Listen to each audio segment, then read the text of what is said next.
சீமானுக்கு ஒரு நெருக்கடியை உருவாக்க முயற்சிக்கிறார்கள். புகார் கொடுத்தால் வேக வேகமாக வாங்கி கொண்டு வழக்கு போடுகிறார்கள், எஃப்ஐஆர் போடுகிறார்கள். ஆகவே ஈவேரா ஒன்றும் பெரிய மகான் அல்ல, விமர்சனத்துக்கு அப்பாற்பட்ட மகான் அல்ல ஈவேரா. இன்றைய திராவிட இயக்கங்கள் உட்பட அதே போல ஈவேராக்கு ஒத்து ஊதுகிற விடுதலை சிறுத்தைகள், பெரியார் திராவிட கழகம் இவர்கள் உட்பட சில பேர் ஏற்க முடியாத, இன்றைக்கு வெளிப்படையாக ஏற்க முடியாத முரண்பாடான கருத்துக்களை, மோசமான கருத்துக்களை ஈவேரா பேசியிருக்கிறார்கள். அவற்றிலிருந்து சில உதாரணங்களை கூட என்னால் தேடி வாரியாக சொல்ல முடியும். நமது நாட்டில் வேறு வழியில் பிழைக்க முடியாதவர்கள் தமிழின் பெயரால் பிழைக்க துடிக்கிறார்கள். ஒருவேளை திமுகவைத்தான் சொல்லுகிறாரா என்று தெரியவில்லை. திருக்குறளை மலத்தோடு ஒப்பிட்ட ஈவேராவின் கருத்துக்களை, அதே போல தமிழை காட்டுவிராண்டி மொழி என்று சொன்னதை, தமிழ் படித்தால் உருப்பிட முடியாது என்று சொன்னதை, சிலப்பதிகாரம் ஒரு குப்பை இலக்கியம் என்று சொன்னதை திமுக ஏற்கிறதா? விடுதலை சிறுத்தைகள் வேண்டுமானால் ஏற்பார்கள், ஏனென்றால் அவர்களுக்கு. ஆகவே ஈவேரா ஒன்றும் அப்பழுக்கற்றவர் அல்ல, மகான் அல்ல, புனிதர் அல்ல. அவரை தாராளமாக விமர்சிக்கலாம், கூர்மையாக விமர்சிக்கலாம். அவர் விமர்சனத்துக்கு அப்பாற்பட்டவரே அல்ல. சீமான் கருத்தில் பெரும்பாலானவற்றை நான் ஏற்கிறேன். திமுகவும் தொடக்க காலத்தில் கடும் விமர்சனங்களை முன்வைத்த கட்சி தான், அதை மறந்துவிடக்கூடாது. இவர்கள் பித்தலாட்ட அரசியல் செய்கிறார்கள். திராவிட கட்சிகள் பித்தலாட்ட அரசியல் செய்கின்றன. வரலாற்றின் உண்மைகளை மறைத்து ஒருவரை பெரிய பிம்பமாக கட்டமைத்து அவர் ஏதோ பெரிய தியாகி போல சித்தரிக்கிறார்கள், மகான் போல, புத்தர் போல, புனிதர் போல சித்தரிக்கிறார்கள். எங்களுடைய கொள்கை தலைவர் இவர் தான், இவருடைய கொள்கையை தான் அங்கே ஃபாலோ பண்ண போகிறோம், கடவுள் மறுப்பு கொள்கையை தவிர மற்றெல்லாம் ஃபாலோ பண்ண போகிறோம் அப்படின்னு சொன்னவர் தான் தவேகா தலைவர் விஜய் அவர்கள். இந்த பிரச்சனைக்கு அப்புறம் ஒரு ட்வீட் போடல, ஒரு ஆர்ப்பாட்டம் பண்ணல, எதுவுமே நிதானமாக யோசித்து அவரது அரசியல் ஆலோசகர், வியூக வகுப்பாளர் ஆரோக்கியசாமி அல்லது வேறு யாரையாவது ஆலோசித்து சொல்லலாமா என்று நினைக்கிறார். இன்னொன்று, அவர் ஒன்றும் ஆக்டிவாக அரசியலில் இருப்பது மாதிரி தெரியல. ஏதோ வராருன்ற மாதிரி ஒரு உதார விட்டு கொண்டிருக்கிறாரே தவிர பல முக்கியமான விஷயங்களில் அவரது கருத்து என்ன என்பது இன்னும் தெளிவாக வெளிப்படவில்லை. அதற்கு காரணம் அவருக்கே இன்னும் அது விளங்கியதா என்பது தெரியவில்லை. சும்மா டைம் பாஸுக்காக இப்போ இருக்கிறார். எலெக்ஷன் அப்போ தான் நேராக வருவாராம் 26. ஏன்னா மக்கள்லாம் அப்படியே காத்து, இவர் வந்துற எப்படா வரப்போறாருன்னு பார்த்து ஓட்டு போட காத்துட்டு இருக்கா மாதிரி புஷி ஆனது கடை விடுறாரு.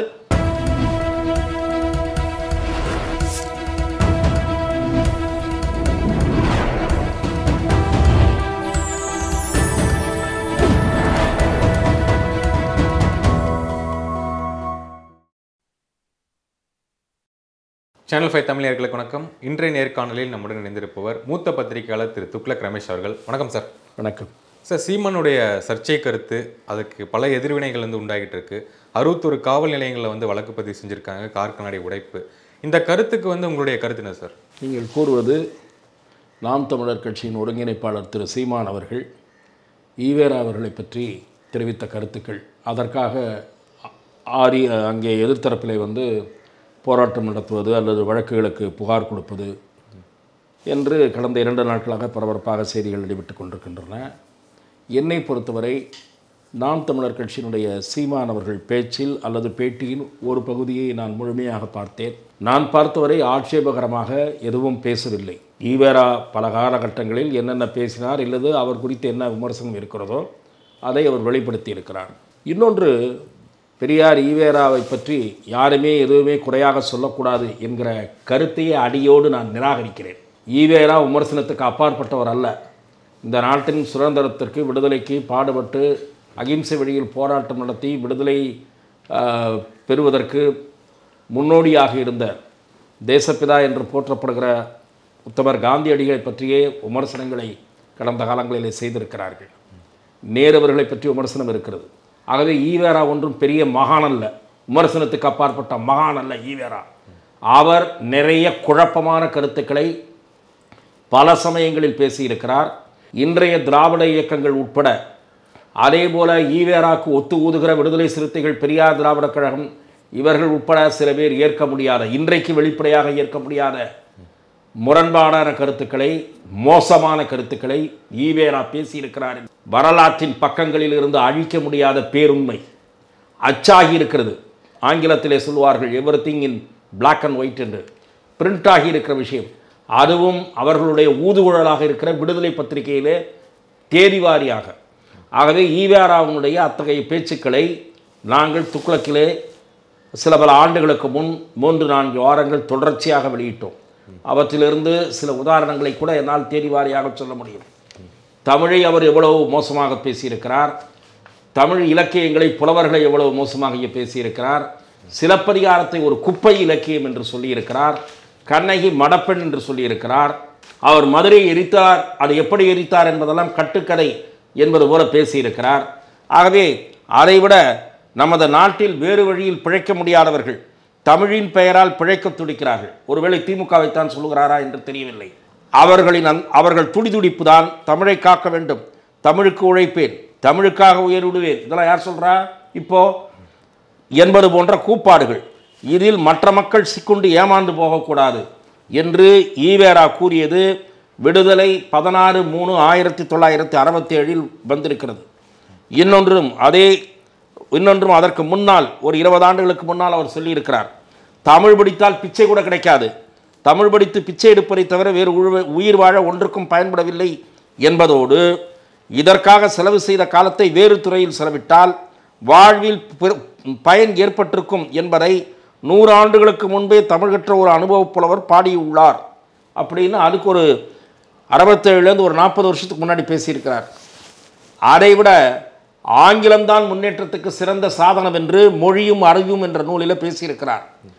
இன்னொன்று, கலைமகளுக்கு அளித்த பேட்டி, குழந்தைகள் எல்லாம் வீட்டிலேயே இங்கிலீஷ் பேச வேணும், அது நல்ல நாகரிகத்தை கொண்டு வருது, ஏன் குரலை எடுத்துக்கிங்க, நான் மட்டும்தான் குரலை கண்டிக்கிறேன், குரலோடு நின்றுட்டா வளர்ச்சியே குன்றிவிடுமேன்னு தான். குரல் 2000 வருஷத்துக்கு முந்தினது, பெண்ணை ஆணுக்கு அடிமையாக்கி விட்டது அப்படின்னு அவர் சொல்லியிருக்கிறார். ஆகவே அதை விட ஒரு சொல்கிறார், வள்ளுவர் குரலையும் அந்தப்படியே அப்போது பகுத்தறிவுக்கு ஏற்றதல்ல என்று கண்டித்து வந்தேன். எல்லாவற்றையும் குறை சொல்லும்போது பலர் என்னிடம் எல்லாம் போய்விட்டால் நமக்கு எதுதான் நூல் என்று கேட்பார்கள். நான் இங்கே இருக்கிற மலத்தினால் கெட்ட நாற்றம் வீசுகிறது, அதை எடுத்து விடு என்று கூறினால் அந்த இடத்தில் என்ன வைப்பது என்றா கேட்பது என்று பதில் கூறுவேன். இது 1/6/50 விடுதலையில் வந்திருக்கு. அதாவது திருக்குறளை மலத்தோடு ஒப்பிடுகிறார். இப்படிப்பட்ட கருத்துக்களை தீக்கா வேண்டுமானால் பெரியார் துதிபாடுகிற ஈவேரா துதிபாடுகிற தீக்கா ஏற்கலாம், பெரியார் தீக்கா ஏற்கலாம், திமுக ஏற்கிறதா என்று நான் கேட்கிறேன். திருக்குறளை மலத்தோடு ஒப்பிட்ட ஈவேராவின் கருத்துக்களை, அதே போல தமிழை காட்டுமிராண்டி மொழி என்று சொன்னதை, தமிழ் படித்தால் உருப்பிட முடியாது என்று சொன்னதை, சிலப்பதிகாரம் ஒரு குப்பை இலக்கியம் என்று சொன்னதை திமுக ஏற்கிறதா? விடுதலை சிறுத்தைகள் வேண்டுமானால் ஏற்பார்கள், ஏனென்றால் அவர்களுக்கு ஒரு தனி ட்ராக் கொள்கை வைத்திருக்கிறார்கள். ஆகவே சௌகரியமாக எடுத்துக்கொள்ளக்கூடாது. ஈவேராவை விமர்சித்தால் மொத்தமாகத்தான் விமர்சிக்க வேண்டும். ஒரு மனிதர் இதெல்லாம் நான் என்ன அளவில் பார்க்கிறேன் என்றால், அவர் சாதியின் பெயரால் ஏற்றத்தாழ்வுகள் இருக்கக்கூடாது, மனிதர்களுக்குள் பாகுபாடு இருக்கக்கூடாது என்ற கருத்தை நான் ஏற்கிறேன். நிறைய ஈவேரா முன்னுக்கு பின் முரணாக பேசியது மட்டுமல்ல, ஏற்றுக்கொள்ள முடியாத விஷயங்களை பேசியிருக்கிறார். காங்கிரசும் காந்தியமும் ஒழிய வேண்டும் என்று பேசியிருக்கிறார். தேடிவாரியாக ஆதரித்திருக்கிறது. கம்யூனிஸ்டுகளை பற்றி கொச்சையான முறையில் கம்யூனிஸ்டுகள் பொறுக்கி தின்பவர்கள் என்று வார்த்தையை பயன்படுத்தி இருக்கிறார். நான் அந்த வார்த்தையை சொல்லுவதற்கே வருத்தப்படுகிறேன். எவன் காலையாவது நக்கி பிழைப்பார்கள் என்று வார்த்தையை பயன்படுத்தி இருக்கிறார். இதை கம்யூனிஸ்டுகள் ஏற்பார்களா? நான் கேட்கிறேன். காந்தியும் காங்கிரசும் ஒழிய வேண்டும் என்று சொன்னதை இன்றைக்கு காங்கிரஸ் கட்சி ஏற்குமா? ஆகவே ஈவேரா நிறைய பேசியிருக்கிறார். இதற்கெல்லாம் தேதி வாரியாக ஆதாரம் இருக்கிறது. சீமான் அதனால்தான் இன்றைக்கு பல பேர் சமூக வலைத்தளங்களிலே ஈவேரா பேசியது முரசொலியில் அவர் பற்றி வெளிவந்த கார்ட்டூன். தீக்கா என்று காட்சி ஆரம்பித்தார்கள் அல்லவா, இவர்களெல்லாம் பதவிக்காக போனவர்கள், இவர்களையும் அந்த பொறுக்கி தின்பவர்கள் பட்டியலிலே ஈவேரா சேர்த்து இருக்கிறார்.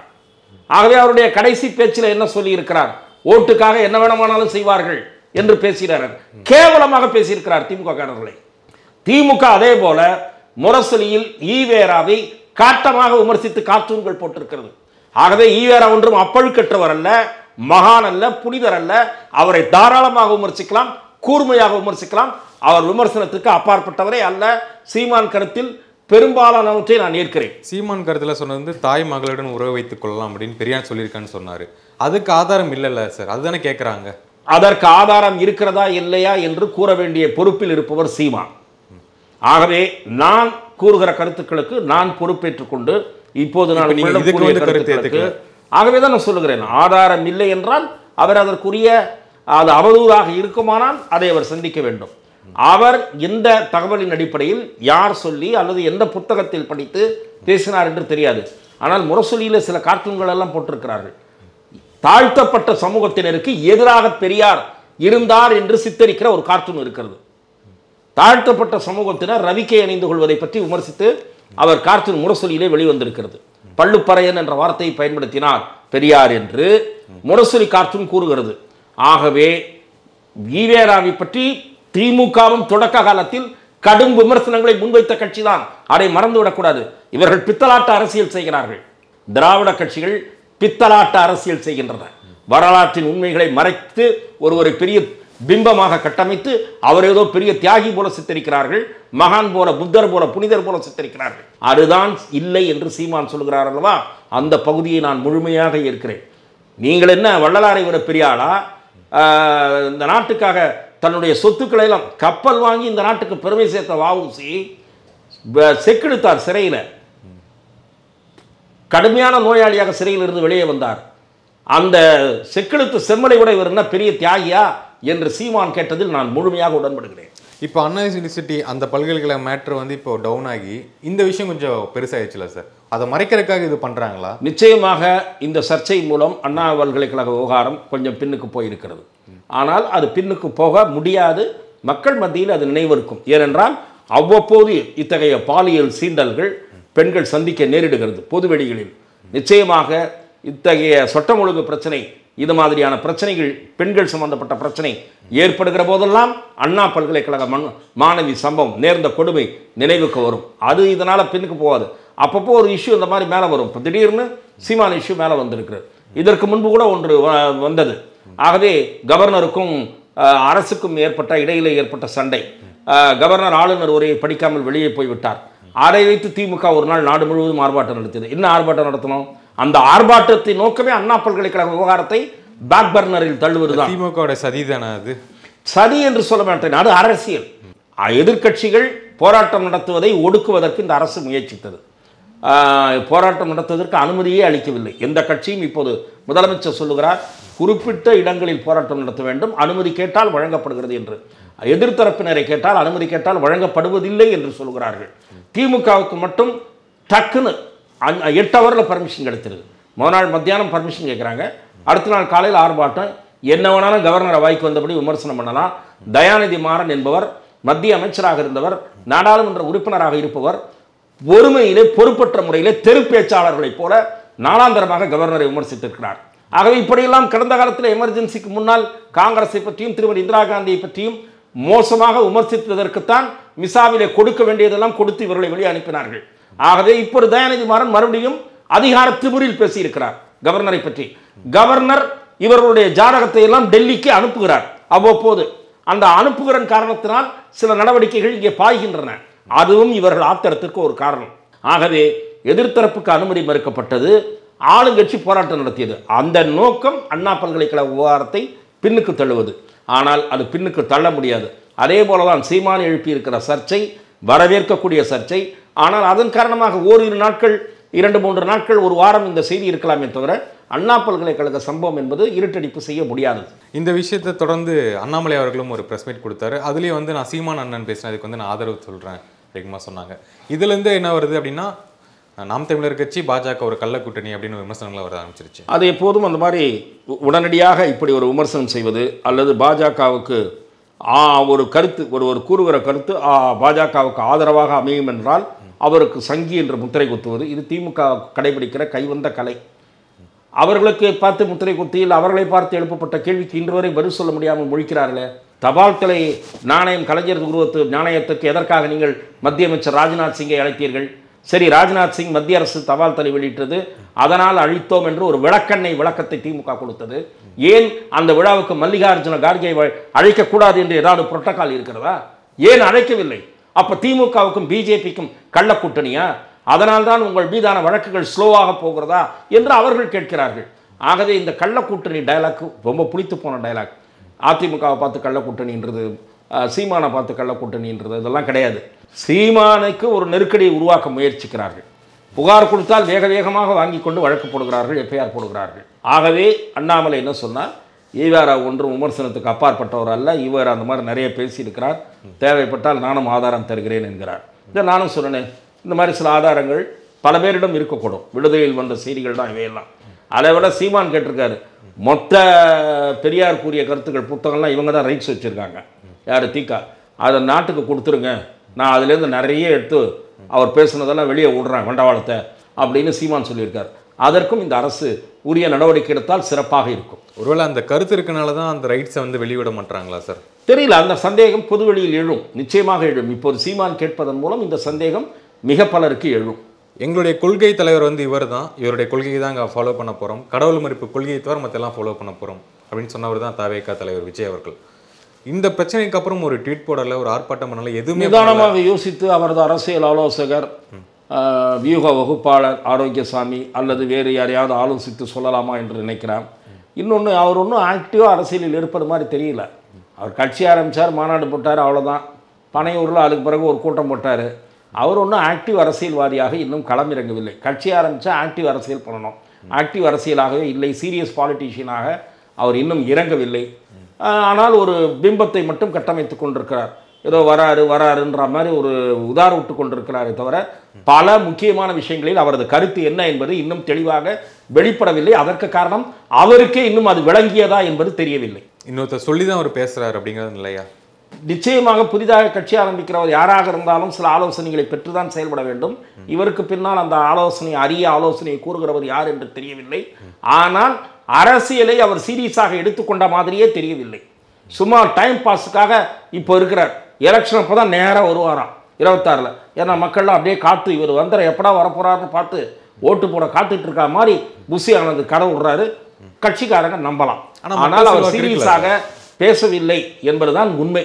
ஆனால் மக்கள் செல்வாக்கு இருக்குல்ல இவருக்குன்னு ஒன்று சார். இந்த நடிகர், அதுவும் ஒரு பெரிய நடிகர், முன்னணி நடிகர், எந்த நடிகராக இருந்தாலும் இன்றைக்கி பார்ப்பதற்கு கூட்டம் வருகிறது. ஒரு நடிகை கடத்திரைப்பு விழாவுக்கு போனாலே, பிரபல நடிகை போனாலே ஏராளமானவர் திரண்டு விடுகிறார்கள். பொது போக்குவரத்து ஸ்தம்பிக்கிறது. பல பேர் செல்ஃபி எடுத்துக்கொள்ள ஆர்வம் காட்டுகிறார்கள். கடையை திறப்பு என்று முறையான விளம்பரம் கூட இருக்காது. நடிகை வந்தார் என்று கேள்விப்பட்டால் 2000 பேர் 5000 பேர் கூடி விடுகிறார்கள். ஆகவே இது விஜய்க்கு வந்து பெரிய நடிகருக்கு கூட்டம் கூடுவது என்பது வேறு, ஆதரவாக ஓட்டாக மாறப்போகிறதா என்பது வேறு. ஆகவே இரண்டும் தனித்தனியான விஷயங்கள். ஓகே, இந்த அண்ணா பல்கலைக்கழக விஷயத்தில் வந்து முதல்வர் வந்து சட்டமன்றத்தில் பேசினார். இந்த விஷயத்தை வந்து யாரும் மறைக்கவில்லை, மறுக்கவில்லை. பெண்கள் பின்னாடி இனிமேல் பின்தொடர்ந்து வந்தால் 5 ஆண்டுகள் வந்து சிறை, கடுமையான தண்டனைகள் வந்து இனிமேல் தரப்போகிறோம் அப்படின்னு சொல்லியிருக்காங்க. நிச்சயமாக அந்த மாதிரியான கடுமையான நடவடிக்கைகள், தண்டனைகள், சிறப்பு நீதிமன்றங்கள் அமைப்பது நல்லது. முன்னாள் முதலமைச்சர் மறைந்த செல்வி ஜெயலலிதா அவர்கள்தான் அனைத்து மகளிர் காவல் நிலையம் என்று பெண்களுக்கு புகார் கொடுத்து தைரியமாக புகார் கொடுப்பதற்கும் கடுமையாக நடவடிக்கை எடுப்பதற்கும் காவல்துறையில் ஒரு தனி பிரிவை அமைப்பை ஏற்படுத்தியவரே, அந்த பெருமைக்குரியவரே மறைந்த முதலமைச்சர் செல்வி ஜெயலலிதா தான். அதே போல காவல்துறையில் பெண் கமாண்டாக்கள், அதிரடி படையினர், அதை உருவாக்கி வரும் செல்வி ஜெயலலிதா தான். இப்போது முதலமைச்சர் இந்த சட்டம் அல்லது இந்த நடவடிக்கை பாயும் என்று சொல்லியிருப்பதை நான் வரவேற்கிறேன். ஆனால் அண்ணா பல்கலைக்கழக விவகாரத்தில் ஆரம்பத்திலிருந்து, அந்த சம்பவம் நடைபெற்றதிலிருந்து சட்டமன்றம் கூடுகிற வரை இடையில் நீண்ட மௌனத்தை முதலமைச்சர் காத்தார். அவர் கையில் இருக்கிற பொறுப்பில் இருக்கக்கூடிய துறை ஏன் உடனடியாக அவரிடமிருந்து ஒரு விரிவான அறிக்கையோ கண்டனமோ இரும்பு கரம் கொண்டு இந்த வழக்கு கையாளப்படும் என்கிற வார்த்தையோ வரவில்லை என்பது ஒரு கேள்விக்குறி. அதே போல சென்னை மாநகர காவல்துறையின் செயல்பாடு குறித்து நீதிமன்றம் அதிருப்தி தெரிவித்தது. குறிப்பாக கமிஷனர் அளித்த பேட்டி குறித்து நீதிமன்றம் கண்டனம் தெரிவித்தது. ஆகவே முதலமைச்சர் அதையெல்லாம் கருத்தில் கொண்டு அதற்கெல்லாம் சட்டசபையில் பதில் சொல்லாமல் இந்த விவகாரத்தில் நடவடிக்கை எடுக்கப்படும் என்று கூறிவிட்டு அதிமுகவை சீண்டுவதற்காக பொள்ளாச்சி விவகாரத்தை பேசினார். ஏனென்று சொன்னால் அதிமுகவோ இன்னும் 1-2 கட்சிகளோ யார் அந்த சார் என்ற கேள்வியை பொதுவெளியிலே மிகப்பெரிய அளவிலே மக்களிடம் கொண்டு சேர்த்து விட்டன. ஆகவே அது ஆளுங்கட்சிக்கு எரிச்சல் ஏற்படுத்தியது என்பதை முதலமைச்சர் பேச்சிலிருந்து புரிந்து கொள்ள முடிந்தது. ஆகவே முதலமைச்சர் அண்ணா பல்கலைக்கழக விவகாரத்தை சுருக்கமாக பேசிவிட்டு எனக்கும் பேச தெரியும், யார் அந்த சார் என்று கேட்க தெரியும் என்று அதிமுகவை நோக்கி பாய்ந்தார். எப்படி இருந்தாலும் இந்த வழக்கிலே முழு உண்மைகள் வெளிவந்தன என்று மக்களுக்கு திருப்தி எடுக்கிற வகையில் தமிழக அரசாங்கம் நடவடிக்கை எடுத்தால்தான் இந்த பிரச்சனையில் தமிழக அரசு நேர்மையாக செயல்பட்டு இருக்கிறது என்று மக்கள் கருதுவார்கள். அத்தகைய முழு உண்மைகள் வெளிவர வேண்டும். குற்றவாளிகள் மிக விரைவில் ஒருவர் என்று சொல்லி சுருக்கக்கூடாது. அவருக்கு பின்னால் யாராவது இருந்தார்களா என்று நேர்மையான முறையில் விசாரித்து மிக விரைவில் சட்டத்தின் முன் நிறுத்தப்பட வேண்டும். ஓகே, இப்போது பொங்கல் வந்து வரப்போகுது, 2-3 நாட்களில் பொங்கல் வரப்போகுது. அப்படிங்கும்போது இந்த பொங்கல் சாமான் வந்து கொடுத்துருந்தாங்க சார். போன டைம் கொடுத்ததை விட அந்த பொருட்கள் வந்து கொஞ்சம் குறைவாயிருச்சு. எடப்பாடி அவர்கள் ஆட்சியில் இருந்தபோது 2000-2500 வரைக்கும் தந்ததாக ஒரு ஞாபகம் இருக்குது. இவங்க ஆட்சியில் இருக்கும்போது 1000 ரூபாய் கூட தரல. 1000 ரூபாய் எங்கே அப்படின்னு மக்கள் எல்லாருமே புகார் இருக்கிறாங்க, கோரிக்கை வச்சுட்டு. சென்ற ஆண்டு கொடுத்ததனால் இந்த ஆண்டு ஏன் கொடுக்கவில்லை என்று மக்கள் கேட்கிறார்கள். தமிழக அரசாங்கத்தின் நிதி நிலைமை மிக மோசமாக இருக்கிறது என்று நான் ஏற்கனவே 1-2 நேர்காணல்களில் சொன்னேன். குறிப்பாக பெண்களுக்கு மாதம் 1000 ரூபாய் உரிமைத் தொகை தருகிறோம் என்று, அதிலே இன்னும் பெறாதவர்கள் பட்டியல் இருந்தாலும் அதை பெற தகுதியில்லாதவர்களும் பெற்றுக் கொண்டிருக்கிறார்கள். ஓரளவு வசதியானவர்கள் கூட அந்த 1000 ரூபாய் சலுகை அனுபவித்துக் கொண்டிருக்கிறார்கள். அதே போல மகளிருக்கான இலவச பேருந்து பயணம் இருக்கிறது அல்லவா, அதிலையும் நிறைய அரசாங்கம் ஃபில்டர் செய்ய முடியும். அரசாங்க ஊழியர்கள், பெண் ஊழியர்களுக்கு எதற்கு இலவச பயணம்? நீங்கள் நன்றாக சிந்திக்க வேண்டும். கை நிறைய சம்பளம் வாங்குகிறவருக்கு எதற்காக இலவச பயணம்? அதையெல்லாம் ஃபில்டர் செய்திருக்க முடியும். ஆகவே நிதி நிர்வாகத்தில் சில சிக்கன நடவடிக்கைகள் மேற்கொள்ளப்படாததன் விளைவாக கடுமையான நிதி சுமையை, கடுமையான நிதி நெருக்கடியை தமிழக அரசு இன்றைக்கு சந்தித்துக் கொண்டிருக்கிறது. அதன் காரணமாகத்தான் இன்னும் 2 நாட்கள் தான் பொங்கல் வருகிறது. கடைசி நேரத்தில் கூட கொடுப்பார்களோ என்று மக்கள் எதிர்பார்த்தார்கள். ஆனால் இன்றைய தேதி வரை அதற்கான அறிவிப்பு வெளிவரவில்லை. ஆகவே தமிழக அரசு நிதி சிக்கனத்தை கடைபிடிக்காத காரணத்தால், தேவையற்ற செலவுகள் அதிகரித்த காரணத்தால் நிச்சயமாக ஒரு கடுமையான நிதி நெருக்கடியில் இருக்கிறது. அரசாங்கத்தினுடைய அதிகாரிகளில் சிலர் இம்மாதிரியான மறுபடியும் 1000 ரூபா இந்த மாதிரியான விஷயங்களை செய்து கொண்டே இருக்க முடியாது என்று கூறியிருக்கக்கூடும். ஆனால் இதன் காரணமாக மக்களிடம் அதிருப்தி உருவானாலும் கூட அதை மறைக்கிற வகையில் அடுத்த ஆண்டு பொங்கல் வருகிற போது, தேர்தல் ஏப்ரலிலே வருகிற காரணத்தால் ஜனவரியிலே 1000 இல்லை 1500 கூட கொடுப்பார்கள். ஏனென்றால் என்ன, அவங்க அறிவாலயத்தில் இருந்தால் கொடுக்க போகிறாங்க, அரசாங்க கஜானாவில் தான் கொடுக்க போகிறாங்க. அப்போ அடுத்து வர அரசாங்க நிதி நெருக்கடியெல்லாம் பார்த்துக்கிட்டோம், இல்லை இவங்களே வந்தாங்கன்னா அப்புறம் பார்த்துக்கலாம், இதெல்லாம் குறைக்கிறது எப்படின்னு அப்புறம் பார்த்துக்கலாம் என்று நிச்சயமாக அடுத்த ஆண்டு கொடுக்க வாய்ப்பு இருக்கிறது. அதைத்தான் துரைமுருகன் சொன்னார். நீங்கள் வந்து தேர்தலாக வருது அப்படின்னு சொன்னதுக்கு அதுதான் காரணம். வேற எங்கேயும் தான் காசே தருவாங்க அப்படித்தான் ஒரு பழகி விட்டது. இங்கே இருக்கிற கட்சி பணமாக இருக்கட்டும், ஆட்சி பணமாக இருக்கட்டும், தேர்தல் நேரத்தில் எடுத்து வளாசுவாங்க. ஈரோடு கிழக்கில் பாருங்கள், அரசாங்கத்தில் தான் நிதி இல்லை, இவங்ககிட்ட தாராளமாக இருக்குது, வாரி இறக்க போகிறாங்க ஈரோடு தேர்தல் அப்போ. ஆனால் எனக்கு ஒரு வியப்பு என்ன என்றால், கடுமையான பொருளாதார நெருக்கடி, சிக்கல், இது நெருக்கடி இந்த அரசாங்கத்துக்கு இருக்குது. அதை மத்திய அரசு மேலே திடீர்னு தூக்கி பழைய நிதியமைச்சர் போட முற்படுறார். நான் சொல்ல விஷயங்கள்லாம் ஆராய மாட்டேன்றாரு. 1000 ரூபாயில் எத்தனை பேரை ஃபில்டர் பண்ண முடியும், இலவச பேருந்தில் எத்தனை பேரை ஃபில்டர் பண்ண முடியும், அதையெல்லாம் செய்வது பற்றி பரிசீலிக்கல. மத்திய அரசு வெள்ள நிவாரணத்துக்கு நிதி கொடுக்கலையாம், உடனால எதுவுமே செய்ய முடியலாம். இந்த மாதிரியான கதையெல்லாம், கம்பி கட்டுற கதையெல்லாம் சொல்கிறார். இது ஒரு பக்கம் இருக்கட்டும். இன்னொரு புறம் நான் கேட்கிறேன், என்னமோ பொருளாதார மேதைகள்லாம் கொண்டு 2 குழு போட்டிங்களே, அந்த குழு என்ன செஞ்சிரு இது வரைக்கும்? 2 வருஷம் 2.5 வருஷம் ஆச்சு சார். 2 குழு அறுக்க மாட்டார் அவங்க இடுப்பில் 58 அருவாளான்னு ஒரு வசனம் உண்டு. அந்த மாதிரி பொருளாதார நிர்வாகம், நிதி நிர்வாகம், நிதி சிக்கனம், மேலாண்மை, இதையெல்லாம் வந்து ஆராய்வதற்காகவே அல்லது ஆலோசனை கூறுவதற்காக போடப்பட்ட 2 குழுக்கள் என்ன கிழித்தன? அறிக்கை ஏதாவது புதுவெளியில் இருக்கா? அதை பற்றி அதிமுக கேட்டது, அந்த குழுக்கள் என்ன அறிக்கை அளித்தன? அதை நீங்கள் என்ன செயல்படுத்தினீங்க? என்ன பரிந்துரை, என்ன செயல்படுத்தியிருக்கீங்க? சொல்ல வேண்டாமா சட்டசபையில்? அதிமுக அந்த அறிக்கையை வெளியிடுங்கன்னு கேட்டது, பாட்டாளி மக்கள் கட்சி கேட்டது, இன்று வரை அது வெளியிடப்படவில்லை. ஆகவே அந்த குழு போட்டும் ஒரு பிரயோஜனமும் இல்லை என்பதுதான் தெரிய வருகிறது. இப்போ உதயநிதி அவர்கிட்ட கேட்கும் போதும் நான் பேசிக்கிட்டு இருக்கேன், ஆலோசனை பண்ணி தான் சொல்லணும் இந்த 1000 ரூபாய்க்கு அப்படிங்கிறாரு. நிச்சயமாக அது முதலமைச்சர் எடுக்க வேண்டிய முடிவு தான். நான் ஏற்கனவே சொன்னது போல இன்றைக்கு 10 தேதி ஆகிவிட்டது. அடுத்த 2 நாட்களுக்குள் ஏதாவது அறிவிப்பு வந்து அதன் பிறகு அவசரமாக மக்கள் போய் அதை வாங்க வேண்டிய நிலை ஏற்படுமா, கொடுக்க முடியுமா, அந்த நிலை இருக்கிறதா என்பதில் 1-2 அதிகாரிகள் சந்தேகம் தெரிவிக்கிறார்கள். அநேகமாக அடுத்த ஆண்டு தான் இருக்கும் போல் இருக்கிறது. ஒருவேளை இந்த வருடமே கொடுத்து அடுத்த வருடமும் கொடுத்து மக்களை குஷிப்படுத்த வேண்டும் என்று நிதி நிர்வாகத்தை பற்றி கவலைப்படாமல் அரசு முடிவு எடுக்குமானால் கிடைக்கலாம். தொடர்ந்து பேசும் நேர்காணல் மிக்க நன்றி. வாய்ப்புக்கு நன்றி.